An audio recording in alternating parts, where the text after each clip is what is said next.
Peter, let's start with something that's national, and then we'll zero in on some of those things that are more specific for Western Australia, your stamping ground. But let's talk about something that affects every Australian, this mis- and disinformation bill that's being proposed. Certainly that's interesting for every listener who's concerned about privacy and freedoms. What's the latest from your side? Look, the Mis- and Disinformation Bill, as it's known, official name actually is Communication Legislation Amendment Combating Misinformation and Disinformation Bill. It's quite a mouthful, so everybody just refers to it as the Mis- and Disinformation Bill. It's actually not a bill before Parliament yet. It's an exposure draft, as they call it, which is, I guess the government is trying to test the waters to see what reaction there is.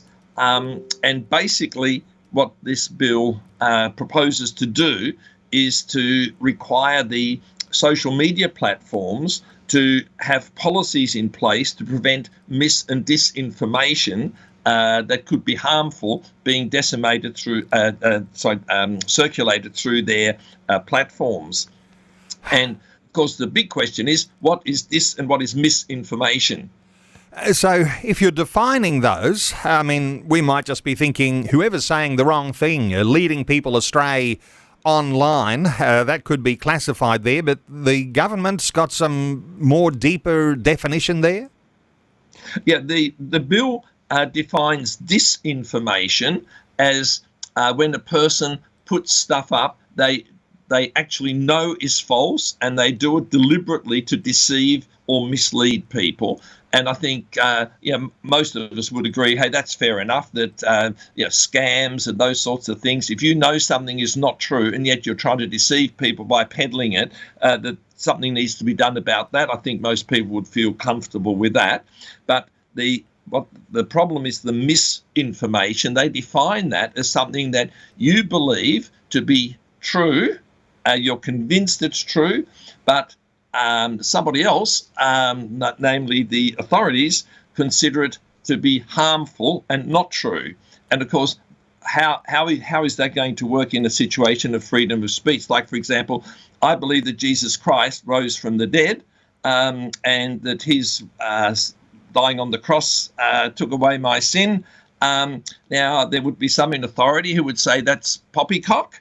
They would accept that I believe that very deeply and I'm convicted of the truth of that. But if they consider that harmful to other people because it might have some psychological detrimental effect on them, who's going to make those decisions? And the way the legislation is framed, ACMA, that's the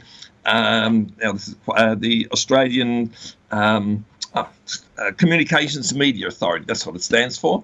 So the Australian Communications Media Authority, they will be the final arbiter of what is truth and what is not. And that is really problematic. So this is the issue, isn't it? It's who decides what's true. And when you've got an open and free society where you can debate all sorts of things, to have some sort of arbiter that is going to define what's true and what's not, that actually creates a real problem for a free society. How do you see that even as being something like of a threat for the freedom of Australia into the future? Look, I see it as a very major threat because the reality is that there's different opinions, different understandings of things, but it's by having free and open public debate that usually the truth eventually filters through to the top. Like we've seen it with how to treat children with gender dysphoria, for example.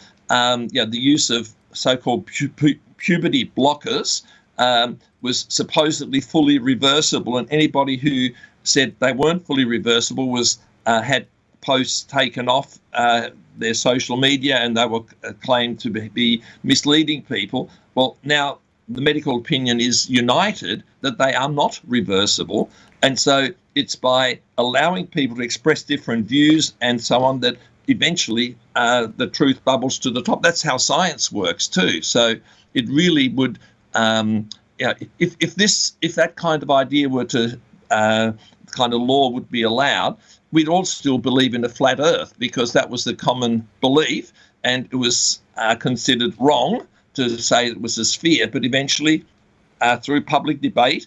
We've got to learn the Earth is in fact a sphere. So the real danger here, Peter, is that there would be a body who would be able to engineer what the truth is. That means really shaping public discourse. It even could mean swaying how elections go and the outcomes, and promoting various ideologies one over another. And it's really who's in charge as to whether those sorts of things happen and to what degree. So, I mean, if the government's got this as an exposure draft right now, are they inviting for people to have their say? Is there a submission process? Is there something you can speak up to right now? What are your thoughts here for listeners who are thinking we need to take some action here? Look, the time for submissions, I understand, is closed, but certainly, like ACL put in a submission back in August, I think that's closed, but people can certainly communicate with their federal members of parliament expressing concern. And perhaps I should just make it clear that it's the social media platforms, they are the ones who will have to make the decision, because the Australian Communications Authority and Media Authority, they will not actually say you have to take this post down, but basically they're saying a social media platform that does not have adequate policies to keep mis and disinformation off their platform, they will fine them up to 5% of their global turnover. So it's massive fines, and inevitably what will happen is that the social media platforms will actually self-censor, and so they will plan to err on the side of caution in what they will allow to be posted, because, hey, they don't want to get fined. So the government would be encouraging, I guess, as it does now, some level of self-censorship, self-regulation, and therefore the ACMA would become a backstop. But anytime you've got a backstop that can be the arbiter of truth, you're really treading on really dangerous ground.